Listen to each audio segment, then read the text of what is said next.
In modern warfare, sometimes it's not firepower that kills first, it's one fatal mistake. In just 19 seconds, a so-called safe move turned into a deadly trap, wiping out 23 German soldiers before anyone realized what was happening. December 22nd, 1944. Bastogne, Belgium. The sky was a solid sheet of gray. The air was frozen at 14 degrees Fahrenheit. Snow had hardened into a crust of ice. A German ring tightened around the city from every direction. Inside that pressure cooker, Corporal Daniel "Danny" Reeves lay in a shallow foxhole, hands shaking, breath turning into white vapor. He wasn't waiting for the enemy. He was waiting for the result of his own experiment. In front of Reeves was the thing everyone in the 101st Airborne had been mocking for 3 straight days: the stupid trap. A web of 57 M2 fragmentation grenades linked by 23 trigger wires stretched across 3 overlapping semicircular kill zones. A defensive system so strange that, according to the men around him, only someone crazy or bored would spend 3 days building it in the middle of the Bastogne siege. It all started when Reeves proposed the idea. No one supported him. Sergeant Harold Mackenzie said it flat out. "Reeves, that contraption is the dumbest thing I've seen in 2 years of combat. 3 days of work for something that won't kill more than 2 or 3 Germans." Aye, Lieutenant Peter Walsh was gentler, but the message was the same. "Corporal, we're surrounded by an entire German army. We have limited supplies, limited ammunition, limited time. Those 57 grenades should be used by hand if we're overrun. Your trigger system will freeze before it ever works." Doc 2C. Even his own squad didn't spare him. Private James Morrison gave it the name that stuck: the stupid trap, 25. Every time Reeves checked a wire, tightened a connection, or tested the tension, someone would walk by and throw a line at him. "Hey, Reeves, done decorating for Christmas. If not, we could use help digging real fighting positions." Okay, everyone saw a mess of wires. No one saw a system. Reeves grew up in Scranton. His father was a mining engineer, the kind who built complex safety systems for coal mines, fail-safes, redundancy, backup triggers. From childhood, Reeves understood a simple rule. If you want something to work under the worst conditions, you must design for failure, not hope for success. Before joining the Army, he studied mechanical engineering at Penn State for 2 years. He understood tension, blast radii, fragmentation patterns, and probability. When others saw 57 isolated grenades, Reeves saw 57 components in a single integrated kill chain. Over 3 days, he built 9 kill zones, 3 overlapping semicircles, grenades positioned at specific heights and angles, trigger wires arranged in cascade patterns. If one wire failed, 3 others backed it up. If one grenade didn't detonate, the neighboring blasts compensated. If German soldiers tried to disarm one part, that action triggered another. Explaining this to cold, exhausted men under siege was impossible. They didn't want probability theory. They wanted simple, obvious, reliable. On December 20th, German artillery began pounding Bastogne. Each barrage that landed near the trap only fueled more jokes. Morrison would check on the wires and yell back, "Still there, still stupid, still won't work. Well, I know that." On the night of December 21st, Mackenzie walked to Reeves's foxhole, his face colder than the snow around them. "Corporal, General McAuliffe just told the Germans, nuts. That means we're fighting. I need everyone focused on positions that actually matter. I am ordering you to dismantle that trap. Retrieve the grenades and prepare to use them normally. That's a direct order." Reeves looked up. "Sergeant, I need 12 more hours. If nothing happens by 0400, I'll dismantle it myself." Mackenzie narrowed his eyes. "Why do you think the Germans will attack this sector there?" Reeves didn't hesitate. "Because it's our weakest point. Fewest men, least cover, easiest terrain. Any competent German officer will attack here." End quote. Mackenzie exhaled slowly. "You've thought this through as Zell. I've thought about nothing else for 3 days. Be sense of rugs, a long pause, fine, until 040. If nothing happens, you tear it down. What Mackenzie didn't know was that Reeves had an advantage. A friend in intelligence had shown him intercepted German radio traffic. A major assault was planned before dawn on December 22nd, aimed at the southern perimeter, exactly where Reeves was positioned. His trap wasn't pointless. It was exactly where it needed to be, at exactly the moment it mattered most. That night, Reeves checked every wire, every fuse, every grenade position. The cold metal felt brittle enough to crack, but he kept going. At 0:30 he heard it. The clatter of tracks, engine is grinding, German armor moving into place. Reeves alerted his squad, then slid back into his foxhole. Now there were only two outcomes. The system would work, or everyone would call him a fool for the rest of his life. The night before the attack, Reeves worked in silence, tightening wires with numb fingers. The temperature had dropped again. Metal snapped easier in this cold. Pins froze. Lubricants thickened. Every critic's prediction felt more likely by the hour. But this was exactly why Reeves had built redundancy into every step. If cold killed one trigger, two others would fire. If frost jammed one grenade pin, overlapping blast zones would still cover it. By 0330, everything was as ready as it could be. Reeves settled into his foxhole, heart pounding harder than the distant German engines. He replayed the math in his head: blast arcs, overlap ratios, fuse timing, wire tension, not because he doubted the calculations, but because he needed something to hold on to. In the freezing dark, numbers were the only thing that didn't lie.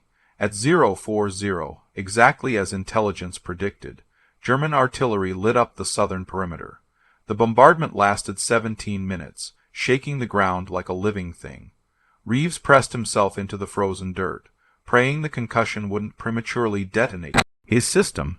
Each impact was a coin flip. Each shockwave could ruin 3 days of work. Shards of ice and soil rained into the foxhole with every blast. Then, just as suddenly as it began, the artillery stopped. The silence that followed was worse. Reeves knew that pattern. Everyone did. Artillery stops, infantry starts. At 0:41:5, he heard footsteps crunching snow, heavy coats brushing branches, the faint creak of weapon straps. He counted the sounds, not 2 or 3, but at least 20. Veteran infiltrators, the kind the Germans used to feel out weak points, the kind who moved like ghosts. Until the moment they killed you, they came along the exact path Reeves predicted. Not because he was lucky, but because he'd studied the terrain like an engineer and like a German officer would. Flat ground, little cover, a natural funnel shaped by the rise on the left and the tree line on the right, the perfect infiltration route, the perfect kill zone. The first Germans entered the outer edge of the trap. Reeves barely breathed. His gloves felt frozen to his rifle. One soldier knelt to inspect the ground, searching for mines. He didn't see the wires. Even a trained eye wouldn't. Reeves had anchored them with frozen slush and camouflaged them with natural debris. In the pre-dawn dark, they might as well have been invisible. Another German signaled. All clear. That was the moment Reeves knew the trap was loaded.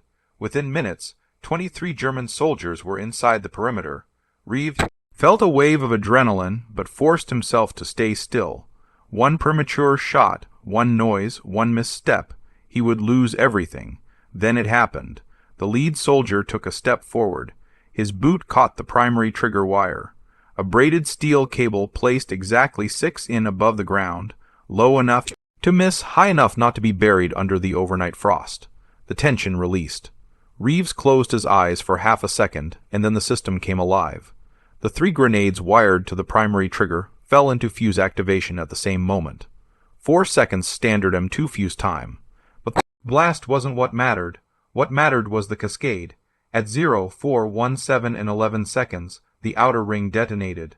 3 explosions snapped through the dark, bright flashes lighting the tree line.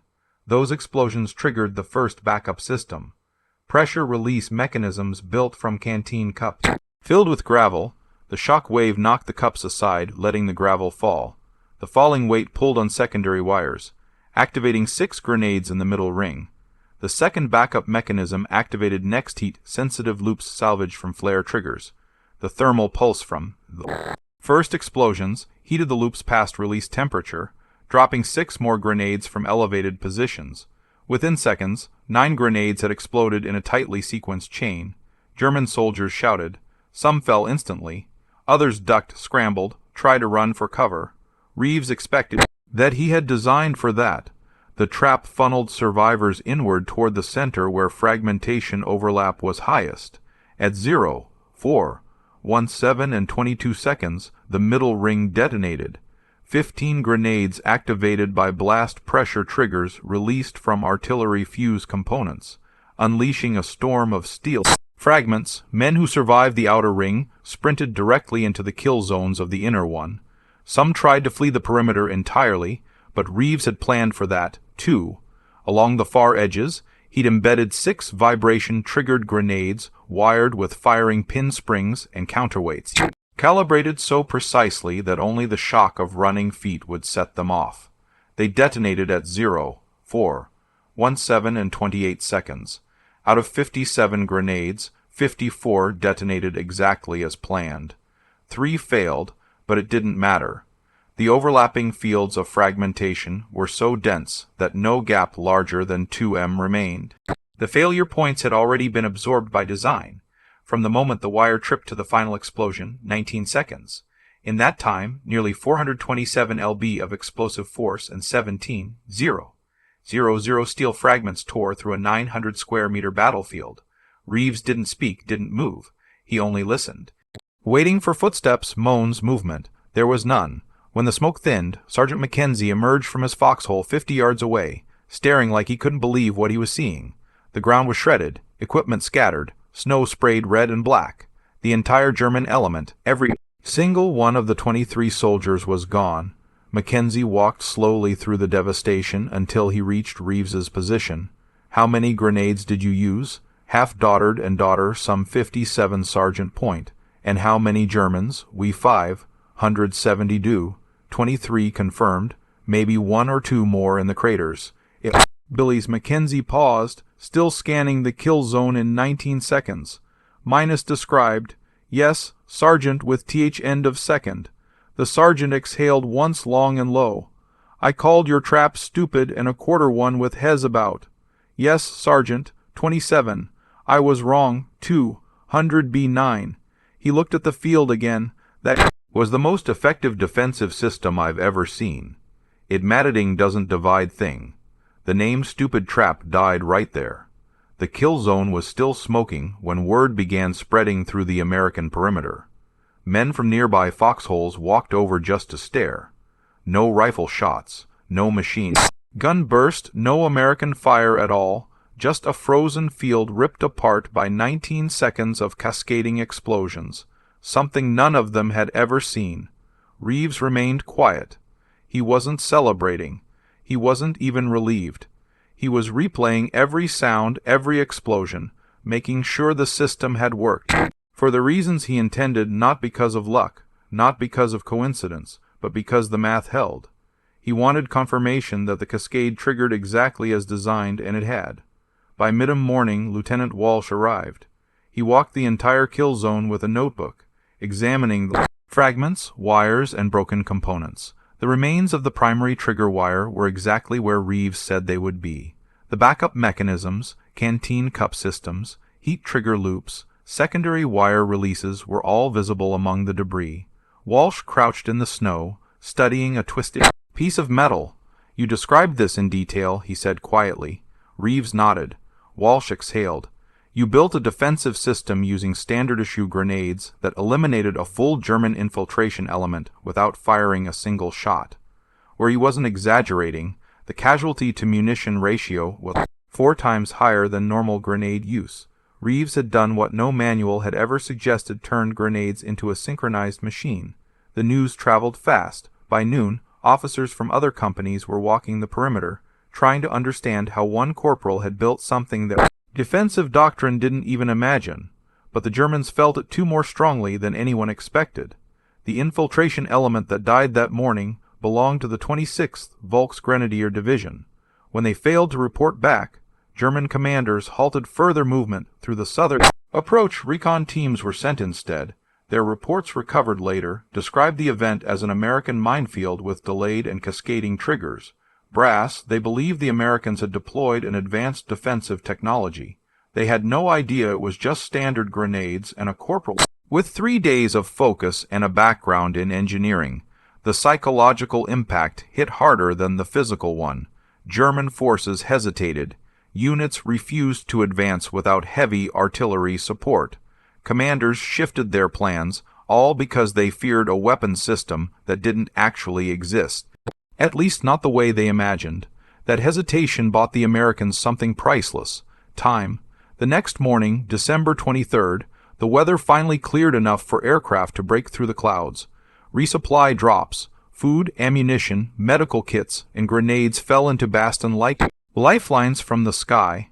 One crate carried an unusual delivery. Colonel Steve Chapp, commanding officer of the 502nd Parachute Infantry Regiment, personally walked a case of grenades to Reeves's position. Snow crunched under his boots as he approached. "Corporal Reeves," he said, setting the crate down. "I understand you can make better use of these than most men." One adjust. Reeves swallowed hard. "How many systems could you build with this many?" "2 thaws." Reeves thought carefully. "With this amount, 3 more each would cover one of our weak approach routes. About 2 days each to build and test." "I was not of the ground." Chapp nodded. "You have 4 days. Build as many as you can. I'm assigning you 3 assistants. Teach them everything. ID." And then Chopu smiled just barely. "I believe you know these men." B. Reeves did. They were the same men who mocked him the loudest. Private Morrison stepped forward for once. His tone wasn't sarcastic. "Corporal, I want to learn how to build what you built. I was wrong." Reeves only nodded. There was no time for pride. Over the next 4 days, Reeves became an instructor, a designer, and a field engineer all at once. He explained how redundancy works, why overlapping kill zones create reliability, how sequential triggering prevents escape, how to design so that 30% failure still produces 100% devastation. Morrison absorbed everything. He wasn't just learning mechanics. He was learning how to think in systems, the same way Reeves had since childhood. The second trap was placed on the western perimeter using 48 grenades reconfigured for the slope and spacing of the terrain. The third trap on the northern perimeter reflected every lesson the first one had taught: improved waterproofing, better fuse protection, and 62 grenades, creating the largest kill zone yet. Each trap was more efficient, more resilient, more deadly. But the question hanging over every man was simple: would they work again? On December 26th, the Germans gave them the answer. In the Prede, on dark, 29 German soldiers advanced through the western route right into Reeves's second trap. The cascade detonated in 23 seconds. All Noonish died. 2 days later, December 28th, a German night infiltration team triggered the third trap on the northern perimeter. This time, 18 German soldiers died in 17 seconds. Survivors, those lucky enough to be outside the kill zones, ran back in panic, reporting automated explosive fields surrounding Baston. German radio traffic intercepted that night confirmed their fear. American defenses employ unknown explosive traps. Conventional mine clearing is ineffective. Casualties exceed acceptable limits. Recommend suspension of close-in tactics. Away. This was exactly what Reeves wanted. Not just destruction, but paralysis. The traps didn't just kill. They forced an entire division to rethink its strategy. By the end of December, something unusual was happening around Baston. The traps weren't just killing German patrols, they were reshaping German behavior. Units that once pushed aggressively into weak points were now pausing, probing, hesitating. Commanders who prided themselves on infiltration tactics began holding back. The psychological weight of seeing entire patrols vanish in seconds was spreading through the ranks, but inside the American lines, officers were trying to understand exactly what Reeves had created. Intelligence teams interviewed him in detail. They wanted to know how he built the system, why he built it that way, and how one corporal had outperformed standard doctrine. Reeves walked them through everything: trigger redundancies, overlapping kill zones, failure compensation, sequential timing. He didn't talk like a typical infantryman. He talked like an engineer designing an industrial safety system under maximum stress. The after-action reports from Lieutenant Walsh reinforced it. Corporal Reeves demonstrated advanced mechanical engineering principles applied to defensive tactics. His integrated grenade system achieved a casualty-to-munition ratio exceeding conventional employment by a factor of 4. Well, with those different now, but there was another reaction coming, one no one expected. Across the German lines, intelligence officers were writing their own assessments. They believed the Americans had developed a new class of defensive weapon, a hybrid of mines, artillery, and automated triggering systems. The 26th Volk Grenadier Division didn't know the truth. They didn't know it was just a corporal, a few days of work, and standard grenades.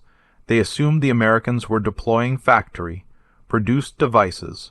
One captured German report described it as an American defensive minefield with layered and delayed triggers capable of cascading detonations across wide areas, dime working. Dime, it sounded like something from a secret weapons program. In reality, it was 3 foxholes, a handful of assistants, and a man who thought in diagrams. That misunderstanding mattered. German units began slowing down. They refused to infiltrate unless artillery cleared every possible approach. Some refused entirely. Radio intercepts revealed growing frustration among German officers. American defenses use explosive traps of unknown design. Casualties from these traps exceed acceptable limits. Recommend changing tactics immediately. This was exactly what Reeves had built the traps for. Not just lethality, but disruption. German hesitation bought the 101st Airborne more time, more supply drops, more air support, more stability. The siege wasn't broken yet, but the cracks were forming. Meanwhile, Reeves and his 3 assistants moved fast. They refined every new trap. They logged what worked and what didn't. Morrison, once the first to mock him, became his best learner. He didn't just follow instructions. He started predicting where failure could happen and proposing redundancy layers before Reeves even asked for them. The second trap had taught them about terrain interaction and slope compensation.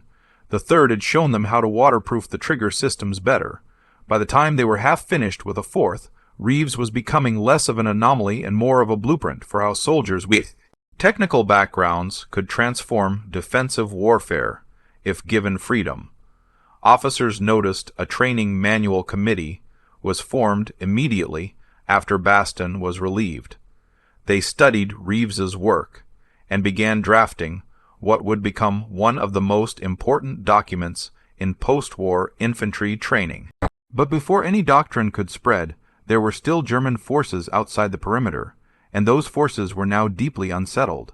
When survivors from the December 28th detonation reached their command posts, they brought stories that spread like wildfire. Chain reaction minefields, invisible blasting fields, American traps triggered by movement, heat, vibration. The Germans exaggerated out of fear, but their exaggerations had a purpose. They made higher command nervous. They forced generals to reconsider infiltration. They slowed the momentum of the German advance. Inside the American perimeter, men began asking Reeves for help designing fallback traps. They wanted the principles not because they understood the math, but because they understood the results. Some asked questions like, how do I make my wire reliable at this temperature? Why no? What happens if this grenade doesn't go off? Does the blast still cover the zone?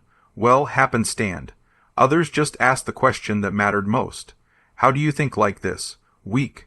Reeves didn't give long speeches. He kept the answers simple. Don't think of grenades as individual weapons. Think of them as parts of a system.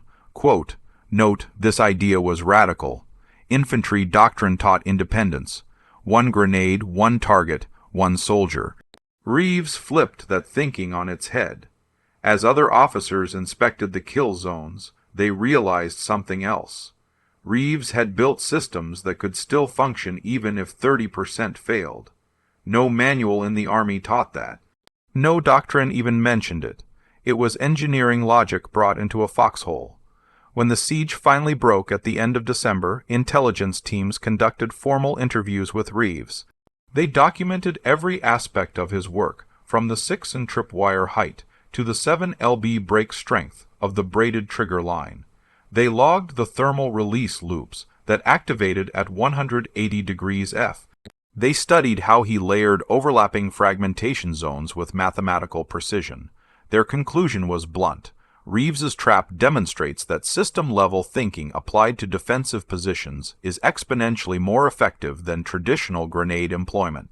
That conclusion would later influence the development of the M18A1 Claymore mine, whose engineers quietly admitted that the Baston Trap Report shaped their design philosophy.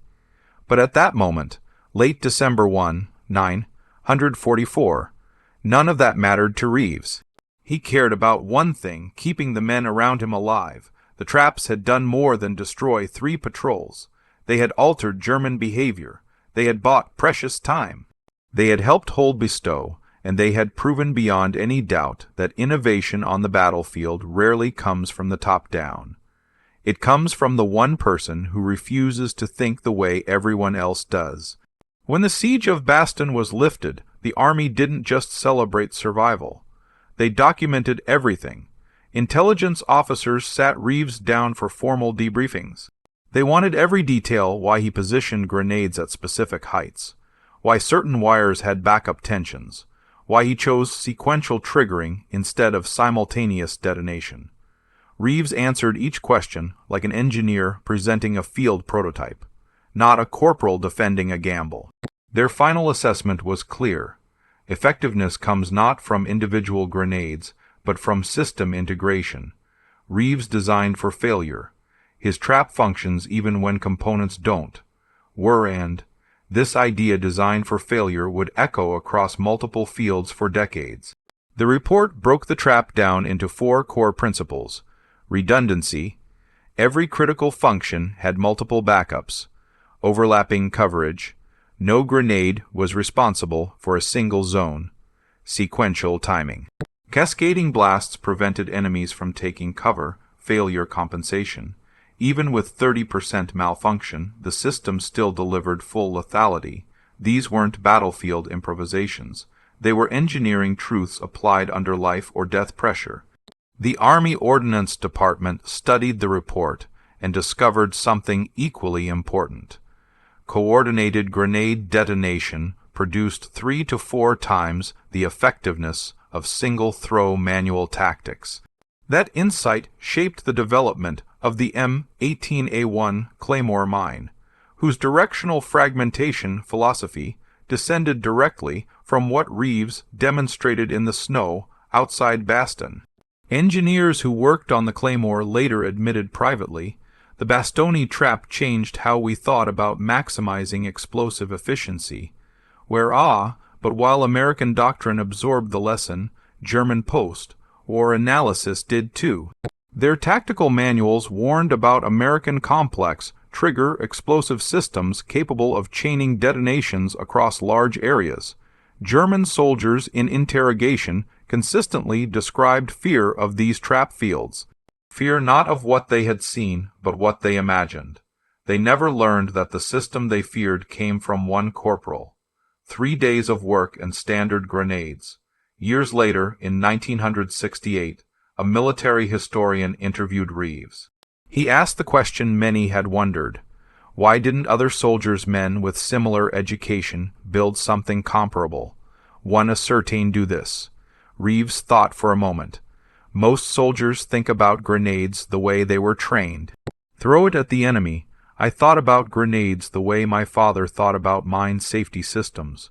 What fails next? What still works when those things fail? He's matters. The historian pushed further. So other soldiers didn't understand redundancy. Reeves shook his head. Understanding isn't the same as applying. Most people saw 57 grenades as 57 chances to kill an enemy. I saw them as one system with 57 components. That's a different mindset. This mindset explained everything. Why the trap had worked, why the backup triggers fired correctly, why the system held together under artillery bombardment, why 3 faulty grenades didn't matter. He didn't build a trap.